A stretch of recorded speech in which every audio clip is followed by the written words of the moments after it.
Top 5 des Provençales illustres. Numéro 1, Marguerite de Provence. Dieu, la France et Marguerite. Telle était la devise que Saint Louis avait fait graver sur son anneau, signe de la force et de la pureté de son amour pour son épouse, la reine Marguerite de Provence. Née le 21 décembre 1221, Marguerite de Provence reçut dès sa jeunesse l'hommage des poètes pour sa beauté, son élégance et sa joie. Mariée à Saint Louis, elle fut pour le royaume de France une souveraine lettrée, courageuse, sage et enjouée, qui suivit le roi en croisade alors qu'elle était enceinte. Louis IX étant retenu prisonnier, elle soutint un siège avec ordre à ses chevaliers de la décapiter si les Sarrasins devaient prendre la ville et négocia avec brio la libération de son époux alors qu'elle n'était pas encore relevée de son accouchement. Sa correspondance et son amitié avec sa sœur Éléonore, reine consort d'Angleterre, contribua à l'apaisement des relations entre les deux royaumes. Elle garda toujours un attachement profond à sa Provence natale. Numéro 2, Marie-Madeleine Fourcade. Née en 1909 à Marseille, Marie-Madeleine Fourcade est une résistante française, et pas des moindres, puisqu'elle fut la seule femme chef d'un des plus grands réseaux de résistance, le réseau Alliance. Ce réseau de 1500 personnes, dont un quart de femmes, travaillait pour les services secrets anglais. Hérisson, comme Marie-Madeleine s'est surnommée au sein du réseau, se dévoue sans compter, accepte tous les risques, parcourt le pays, réunit jusqu'à 3000 combattants sans uniforme, organise l'action militaire, le renseignement, le sabotage, des évasions. Elle sera elle-même arrêtée à Aix en 1942, mais réussira une spectaculaire évasion. Après l'arrestation de Jean Moulin en septembre 1943, les Britanniques gardent Marie-Madeleine à Londres pour sa sécurité. En juin 1944, Marie-Madeleine rentre en France. Le 18 juin, elle est capturée par les Allemands, mais parvient à s'enfuir et adopte un costume d'infirmière de la Croix-Rouge avec lequel elle finira la guerre. Pour son patriotisme et son dévouement, elle sera décorée de la Croix de guerre, de la médaille de la Résistance et sera nommée commandeur de la Légion d'honneur et officier de l'ordre de l'Empire britannique.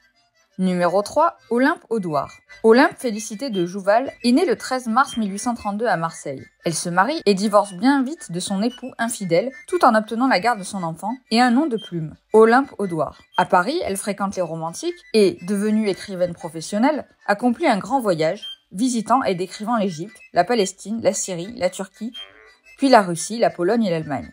Dans la presse, comme dans ses essais et conférences, elle répond avec vivacité à la misogynie de son époque, ce qui lui vaut des attaques redoublées de ces messieurs vexés. Son succès est tel qu'elle fait une tournée de conférences aux États-Unis.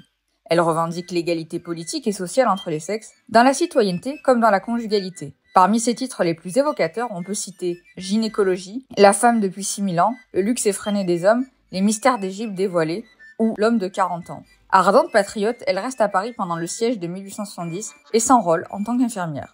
Numéro 4, Tide Monnier. Mathilde Monnier, dite Tide Monnier, est née à Marseille le 23 juin 1887. Issue d'un milieu de commerçants et destinée à être corsetière, elle dessine, écrit et reçoit sa première récompense littéraire à 19 ans avec un sonnet à Mistral. Son expérience du mariage avec un homme ingrat et violent l'a conduit au féminisme et dans les années 30, elle se remarie avec un homme de 15 ans son cadet. Très attachée à son terroir, elle l'illustre dans des poèmes qui sont primés. Pendant la guerre de 40, elle défend son ami Jean Giono, emprisonné pour pacifisme et séduit son jeune protégé, Pierre Magnan. Elle continue de chanter son terroir, reçoit Monterland et Cocteau dans sa bastide de l'arrière-pays niçois. Saluée par la critique, invitée par l'Académie Goncourt pour succéder à Colette, elle refuse pour ne pas avoir à quitter sa chère Provence. Numéro 5, Germaine Richier. Née en 1902 à Grance dans les Bouches-du-Rhône, Germaine Richier est une sculptrice française qui tient une place majeure dans l'art du XXe siècle. Elle apprendra la technique du moulage auprès de Rodin et sera ensuite la seule élève particulière d'Antoine Bourdelle dans son atelier à Paris. Deux événements vont marquer l'artiste. En 1935, elle effectue un voyage à Pompéi où les corps pétrifiés changeront à jamais sa manière de sculpter.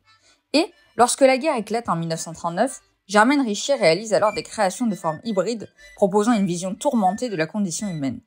Ces êtres scarifiés laissent transparaître les blessures des corps laissés par la guerre.